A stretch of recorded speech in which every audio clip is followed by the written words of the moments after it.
Assalamualaikum warahmatullahi wabarakatuh. Jumpa lagi bersama saya. Pada kesempatan kali ini saya ingin membahas mengenai latihan soal seleksi tes P3K 2023, khususnya di bagian pengadaan barang dan jasa ya. Ini nanti kurang lebih ada sekitar 15 soal, ada timer 5 detik untuk bisa teman-teman berpikir sejenak jawaban mana yang tepat. Oke, langsung saja ke slide berikutnya. Yang termasuk ruang lingkup pedoman soal kelola usaha berurutan ialah A, B, C, atau D. Kira-kira jawaban yang tepat yang mana, teman-teman? Saya kasih pointer dulu ya. Jawaban yang tepat adalah yang A ya, perencanaan swakelola, persiapan swakelola, pengawasan swakelola, pelaksanaan pengawasan swakelola, serah terima hasil pekerjaan ya. Jadi perencanaan swakelola, persiapan swakelola, pengawasan, pelaksanaan pengawasan, serah terima hasil pekerjaan. Oke, selanjutnya. Setiap tipe swakelola dalam pengelolaan swakelola direncanakan, dilaksanakan, dan diawasi oleh KLPD penanggung jawab anggaran. Ini tipe swakelola yang berapa? A, 1, B, 2, C, 3, D, utama. Kira-kira yang mana? Jawaban yang tepat yang A ya, tipe pertama, yaitu swakelola yang direncanakan, dilaksanakan, dan diawasi oleh kementerian atau lembaga perangkat daerah penanggung jawab anggaran. Oke, proses pengadaan barang dan jasa pada BPJP secara garis besar dilengkapi menjadi dua, yaitu A. Penunjukan langsung dan tender lelang, B. Swakelola dan pemilihan penunjukan, C. Swakelola dan pemilihan kontrak di swakelola dan pemilihan penyedia, D. Swakelola dan pemilihan. Kira-kira jawaban yang tepat yang mana? A, B, C, D? Yang A ya, penunjukan langsung dan tender lelang. Oke, selanjutnya. Salah satu prinsip menjadi dasar pengadaan barang jasa pemerintah dalam Peraturan Presiden Nomor 12 Tahun 2021 adalah A. Transparansi, B. Diskriminatif, C. Monopoli, D. Korupsi, E. Pemborosan. Udah kelihatan ya? Yang mana jawabannya kira-kira? Yaitu yang A ya. Jadi salah satu prinsip pengadaan barang atau jasa pemerintah yang diatur dalam Perpres nomor 12 tahun 2021 yaitu transparansi ya teman-teman. Oke, selanjutnya penyedia yang lolos seleksi administrasi dapat mengikuti tahap berikutnya yaitu A. Evaluasi dokumen penawaran, B. Evaluasi teknis, C. Evaluasi harga, D. Evaluasi hasil pekerjaan sebelumnya, E. Evaluasi risiko. Kira-kira yang mana jawabannya? Yaitu yang B ya. Jadi penyedia yang telah lolos seleksi administrasi dapat mengikuti tahap evaluasi ya teknis pada pengadaan barang atau jasa pemerintah. Selanjutnya, berdasarkan Peraturan Presiden Nomor 12 Tahun 2021, kontrak dapat perpanjang jika A. Harga sudah ditentukan, B. Tidak ada penyedia lain yang dapat melaksanakan pekerjaan, C. Keputusan Presiden mengizinkan, D. Pengguna anggaran menginginkan perpanjang kontrak, E. Persetujuan dari kuasa pengguna anggaran atau KPA. Kira-kira yang mana kalau ingin memperpanjang kontrak? Yaitu yang C ya, keputusan presiden mengizinkan. Jadi berdasarkan pasal 106 Peraturan Presiden nomor 12 tahun 2021, kontrak dapat diperpanjang jika terdapat keputusan presiden yang mengizinkan. Selanjutnya, dalam pengadaan barang atau jasa pemerintah, evaluasi teknis dilakukan untuk A. Menentukan harga penawaran, B. Menilai aspek hukum, C. Menilai kualitas barang atau jasa yang ditawarkan, D. Membagi pekerjaan ke beberapa penyedia, E. Menilai rencana bisnis penyedia. Kira-kira jawaban yang tepat yang mana untuk soal nomor 7? Yaitu yang C ya, menilai kualitas barang jasa yang ditawarkan. Jadi evaluasi teknis dilakukan untuk menilai kualitas barang atau jasa yang ditawarkan oleh penyedia. Evaluasi teknis dilakukan dengan membandingkan spesifikasi barang atau jasa yang ditawarkan dengan spesifikasi yang dibutuhkan oleh pengguna anggaran atau PA. Selanjutnya,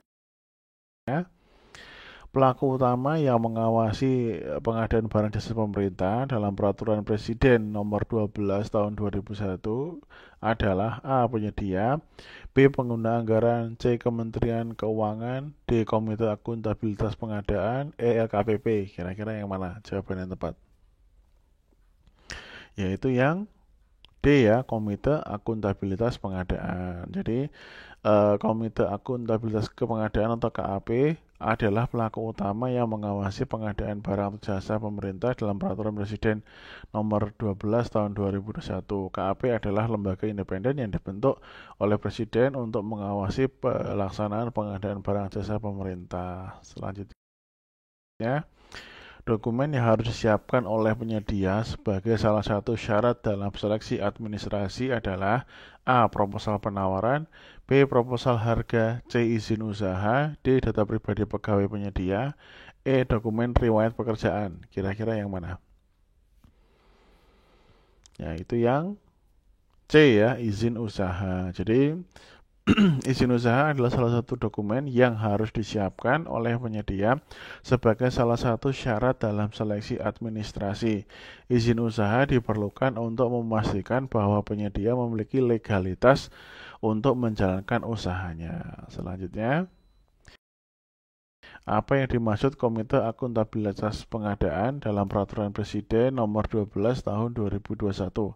A. Komite yang menangani perizinan usaha penyedia, B. Komite yang mengawasi pelaksanaan pengadaan, C. Komite yang mengevaluasi evaluasi teknis, D. Komite yang mengelola anggaran pengadaan, E. Komite yang mengevaluasi keluhan penyedia. Kira-kira jawaban yang mana? Yaitu yang B ya.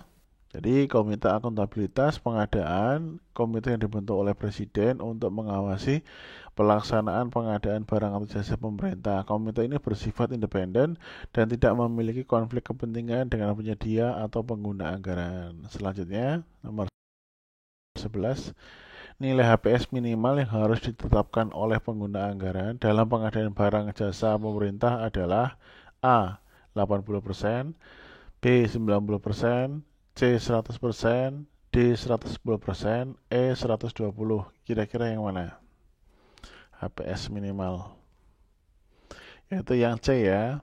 Jadi berdasarkan pasal 25 Peraturan Presiden Nomor 12 Tahun 2021, pengguna anggaran wajib menetapkan nilai HPS minimal sebesar 100%. Nilai HPS yang adalah nilai yang digunakan sebagai dasar ya untuk menilai harga penawaran penyedia. Next. Dalam pengadaan barang jasa pemerintah, metode pemilihan penyedia yang paling terbuka adalah A. Penunjukan langsung, B. Seleksi terbatas, C. Tender terbuka, D. Tender tertutup, atau E. E-purchasing. Kira-kira yang mana?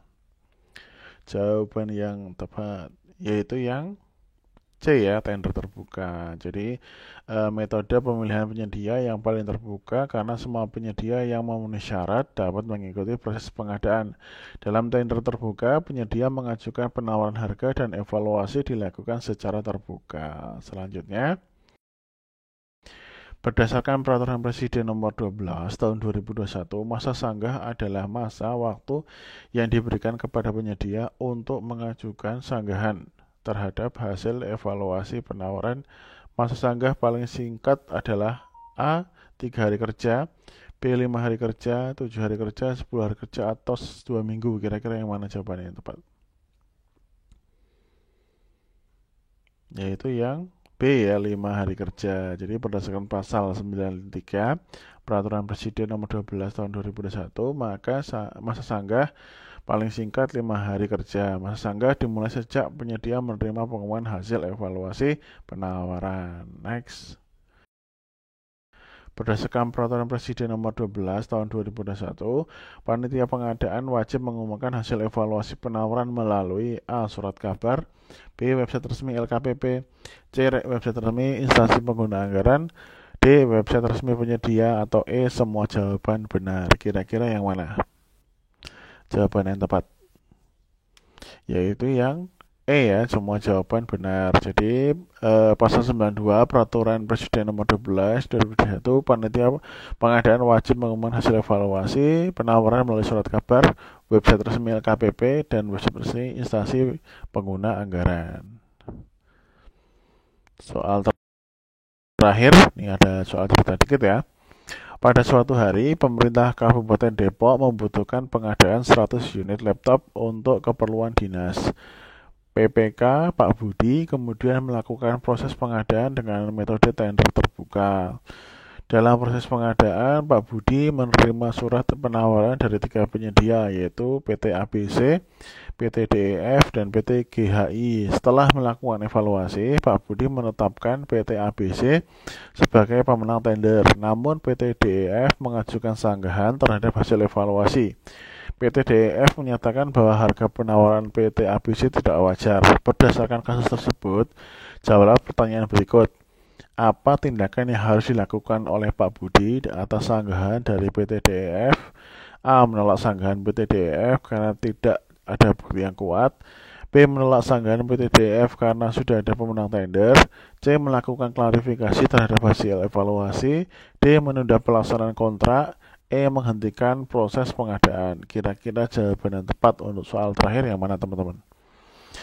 Yaitu yang C ya, melakukan klarifikasi terhadap hasil evaluasi. Jadi Pak Budi harus melakukan klarifikasi terhadap hasil evaluasi untuk memastikan bahwa sanggahan PT DEF tidak beralasan. Oke, teman-teman, terima kasih sampai di akhir video masih menyimak. Untuk soal-soal kisi-kisi tes CAT ya, CPNS P3K, bisa teman-teman bantu tombol subscribe, nyalakan loncengnya. Jangan lupa like, share, subscribe tentunya ya. Saya doakan teman-teman yang baik P3K maupun PNS, CPNS tempatnya, bisa lolos ke tahap selanjutnya dan diterima ya. Amin ya rabbal alamin. Kurang lebihnya saya mohon maaf. Jika ada salah-salah jawaban atau apa, bisa diskusi di kolom komentar. Kalau ada salah-salah ucap, salah-salah kata, saya mohon maaf. Dari saya cukup. Assalamualaikum warahmatullahi wabarakatuh.